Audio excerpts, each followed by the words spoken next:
Selamat pagi bosku, jumpa kembali bersama saya Cecilia dari Pilar Mas Investindo Sekuritas. Touch your heart, touch your profit. Nah, seperti biasa kita akan mulai saja nih market review kita hari ini, Rabu 25 Agustus 2021 dengan episode Blueprint. Maka dari itu jangan kemana-mana ya bosku, tetap di channel Pilar Mas Investindo Sekuritas.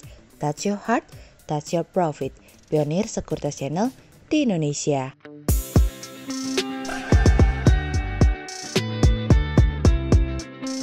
Seperti biasa kita akan mulai dari Global Economics Calendar. Ada berita dari US Richmond Fed Manufacturing Index yang turun dari sebelumnya 27 menjadi 9. Kemudian ada dari US New Home Sales yang naik dari sebelumnya 701K menjadi 708K. Sementara month on month naik dari sebelumnya 2,6% menjadi 1%. Kemudian ada dari Japan Supermarket Sales year on year yang naik dari sebelumnya 1,7% menjadi 4,6%. Kemudian kita beralih ke corporate news. Ada berita dari PT Sanson Textile Manufacture Tbk atau SSTM yang mencatat laba bersih periode berjalan 54,14 miliar rupiah hingga periode 30 Juni 2021 naik tajam dari laba bersih 3,50 miliar rupiah di periode yang sama di tahun sebelumnya dari eqplus.info. Kemudian ada dari PT Pradeksi Gunatama Tbk atau PGUN yang meraih penjualan bersih 399,76 miliar rupiah hingga periode 30 Juni 2021, naik dari penjualan 245,53 miliar rupiah di periode yang sama di tahun sebelumnya dari eqplus.info. Kemudian ada dari PT WH Transportasi Indonesia Tbk atau WEHA yang meraih penjualan bersih 38,58 miliar rupiah hingga periode 30 Juni 2021, naik dari penjualan bersih 35,97 miliar rupiah di periode yang sama di tahun sebelumnya dari eqplus.info. Kemudian pada perdagangan hari Senin tanggal 25 Agustus 2021, IHSG ditutup melemah 20 poin atau minus 0,33% menjadi 6.089.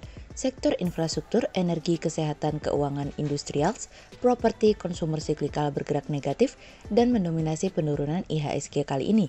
Investor asing membukukan penjualan bersih sebesar 25,2 miliar rupiah. Kemudian kita akan masuk ke market review kita hari ini. Cerita hari ini akan kita awali dari DPR dan Blueprint.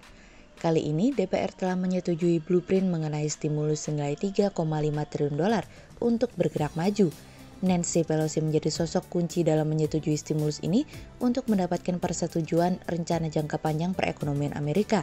Pemungutan suara berada di 220 banding 212 untuk setuju, namun ada keretakan di dalam partai antara yang progresif dengan moderat yang dimana ada potensi Blueprint stimulus tersebut digagalkan.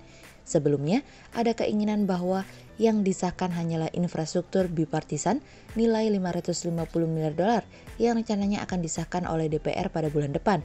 Untuk menghindari pertikaian lebih lanjut, Pelosi mengatur pemungutan suara langsung pada resolusi anggaran. Pelosi sendiri menggunakan manuver prosedural yang dianggap dapat digunakan setelah DPR melihat adanya perbedaan dan potensi tidak tercapainya kesepakatan terkait dengan RUU infrastruktur dan Undang-Undang Hak Suara. Biden menyampaikan bahwa DPR telah mengambil langkah yang signifikan untuk melakukan sebuah investasi bersejarah yang akan mengubah Amerika, di mana akan dilakukan pemotongan pajak bagi keluarga pekerja, serta memposisikan perekonomian Amerika untuk pertumbuhan jangka panjang. Senat sendiri telah menyetujui adanya resolusi anggaran dengan suara 50 banding 49. Pemungutan suara yang terjadi di DPR kemarin telah membuka jalan bagi proses rekonsiliasi anggaran, di mana komite menulis rincian kerangka anggaran ke dalam undang-undang pajak dan pengeluaran yang dapat dipilih oleh DPR dan Senat pada musim gugur nanti. Sebagai catatan, Pelosi sendiri sebelumnya menyampaikan bahwa dirinya berkomitmen untuk meloloskan Undang-Undang Infrastruktur pada tanggal 27 September mendatang, dan berjanji untuk memastikan bahwa setiap rancangan undang-undang yang diinginkan oleh Biden akan memiliki dukungan yang cukup untuk meloloskan rancangan undang-undang tersebut kepada Senat. Biden dan para pendukungnya sekali lagi mendukung strategi Pelosi mengenai pentingnya resolusi anggaran, rancangan undang-undang infrastruktur, dan undang-undang hak suara. Komite DPR dan Senat sedang bekerja untuk mencoba menyusun bagian dari paket pengeluaran yang akan mengisi rincian resolusi anggaran tentang perubahan iklim, kenaikan pajak pada perusahaan, dan komunitas perguruan tinggi bebas biaya kuliah dan memperluas Medicare. Namun perbedaan pendapat masih akan terjadi di antara Demokrat dengan pemimpin mayoritas Senat, Chuck Schumer, terkait dengan paket legislatif multi-triliun dolar melalui Kongres dalam beberapa minggu mendatang. Resolusi anggaran menetapkan batas waktu hingga 15 September untuk Komite Kongres bertanggung jawab untuk merancang undang-undang pajak dan pengeluaran. Sebelumnya beberapa anggota Partai Demokrat telah menolak keras terkait dengan stimulus senilai 3,5 triliun dolar tersebut, dan beberapa anggota partai lainnya menyatakan keprihatinannya mengenai kenaikan pajak untuk perusahaan dan masyarakat yang memiliki penghasilan tinggi. Kongres sendiri juga sebetulnya masih memiliki tugas yang sangat penting, yaitu harus meloloskan undang-undang pendanaan untuk menghindari penutupan pemerintah pada tanggal 1 Oktober, serta menaikkan plafon utang pada waktu yang sama untuk menghindari default pada kewajiban pembayaran federal.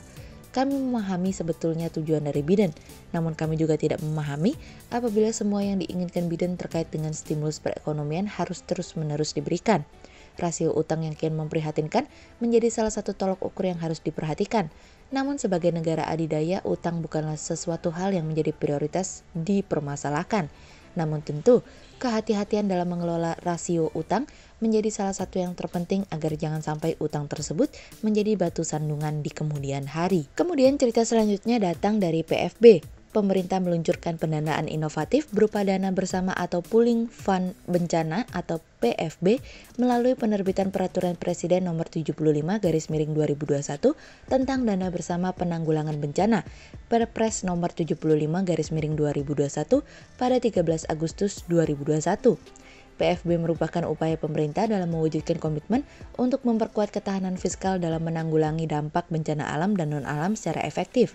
Kepala Badan Kebijakan Fiskal atau BKF, Kementerian Keuangan Febrio Kacaribu menyebut PFB sebagai milestone penting dalam manajemen risiko bencana di Indonesia karena meningkatkan kapasitas pendanaan risiko bencana, khususnya pendanaan mitigasi bencana dan transfer risiko. PFB akan memiliki dana kelolaan awal sebesar kurang lebih 7,3 triliun rupiah. Dengan demikian, PFB akan menambah kapasitas pendanaan bencana pemerintah dari semula hanya terdiri dari dua sumber utama, yaitu APBN dan APBD. Mengacu pada research yang dilakukan oleh Bank Dunia, Indonesia berada pada peringkat 12 dari 35 negara yang menghadapi risiko terbesar akibat bencana alam. Kami melihat proses penanganan bencana di Indonesia salah satunya mengalami kendala anggaran. Berdasarkan hasil kajian Kementerian Keuangan, rata-rata nilai kerusakan langsung yang dialami Indonesia dalam 15 tahun terakhir mencapai sekitar 20 triliun rupiah per tahun. Sebagai contoh, bencana alam besar seperti gempa, tsunami, dan likuifaksi di Sulawesi Tengah pada September 2018 mengakibatkan kerusakan dan kerugian ekonomi sekitar 18,5 triliun rupiah. Namun dana cadangan bencana di dalam APBN untuk mendanai kegiatan tanggap darurat dan hibah rehabilitasi serta rekonstruksi kepada pemerintah daerah masih berada di bawah nilai kerusakan dan kerugian tersebut, yaitu sekitar 5 triliun rupiah sampai 10 triliun rupiah per tahun sejak 2004. Kami melihat adanya PFB dapat menjadikan solusi di mana resiko tak terduga dari bencana dapat saja menjadikan beban bagi neraca keuangan negara, sehingga dibutuhkan pengelolaan yang optimal guna meminimalisir defisit anggaran sebagai dampak dari resiko bencana pada APBN.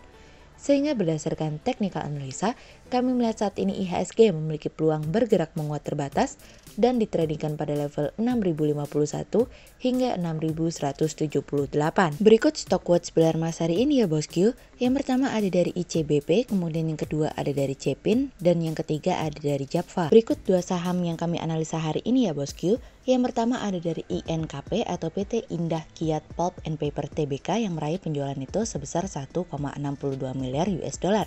Perusahaan sepanjang semester pertama mencatatkan pertumbuhan penjualan netonya sebesar 1,62 miliar US dollar hingga periode 30 Juni 2021, naik 9,6% dari 1,48 miliar US dollar di periode yang sama di tahun sebelumnya, yang didukung kenaikan oleh kertas budaya sebesar 545,93 juta US dollar serta kertas industri, tisu dan lain-lain senilai 674,04 juta US dollar.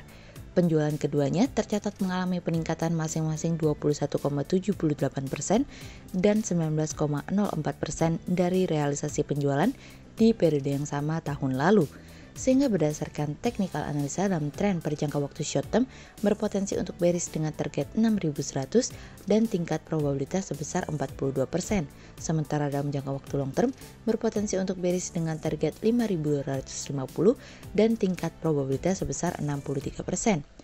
Kemudian yang kedua ada dari Baja atau PT Sarana Sentral Baja Tama Tbk yang meraih pendapatan sebesar Rp724,39 miliar hingga periode 30 Juni 2021 naik dari pendapatan Rp589,84 miliar di periode yang sama di tahun sebelumnya. Tumbuhnya pendapatan yang dibukukan memberikan kinerja perusahaan positif.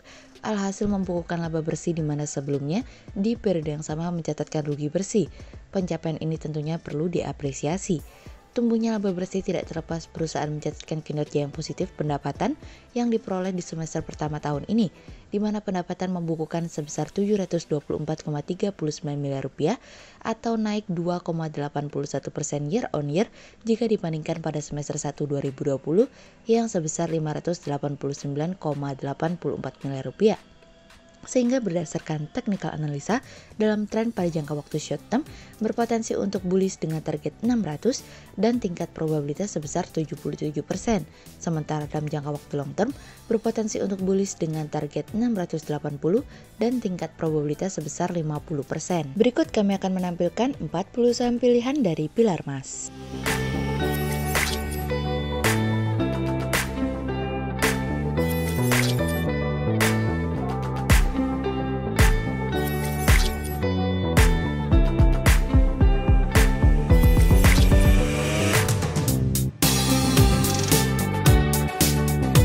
Sekian untuk review market kita kali ini ya bosku. Untuk info lebih lengkapnya bosku bisa download PDF dengan klik link di bawah video ini atau bisa juga langsung akses ke website kami di www.pilarmas-investindo.co.id.